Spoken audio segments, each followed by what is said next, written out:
राष्ट्रिय परिचय पत्र वितरण सम्बन्धी सूचना। राष्ट्रिय परिचय पत्र तथा पञ्जीकरण विभाग स्थानीय तहमा 2077 सालमा राष्ट्रिय परिचय पत्रका लागि सञ्चालन गरिएको विवरण दर्ता अभियानमा टोली मार्फत आफ्नो विवरण दर्ता गराएका गन्याबधुरा गाउँपालिका वडा नम्बर 2 का लाभग्राहीहरूको राष्ट्रिय परिचय पत्र तयार भई आएको हुनाले व्यक्ति स्वयं उपस्थित भई आफ्नो परिचय पत्र बुझिलिन यो सूचना प्रसारण गरिएको छ। परिचय पत्र वितरण गरिने स्थान गन्याबधुरा गाउँपालिका वडा नम्बर 2 को कार्यालय। ज्येष्ठ नागरिक तथा पूर्ण अपाङ्गता भएका व्यक्तिहरूको सहजताका लागि पूर्व जानकारी गराई वितरण दर्ता गरिएको स्थानबाट वितरण गरिनेछ। कार्ड लिन आउँदा चाहिने आवश्यक कागजातहरू, स्वयं व्यक्ति उपस्थित हुनुपर्ने, सकल नागरिकता।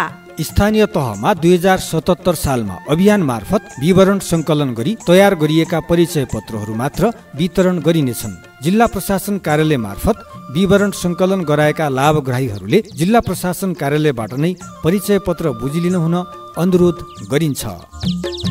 गन्याबधुरा गाउँपालिका डडेलधुरा।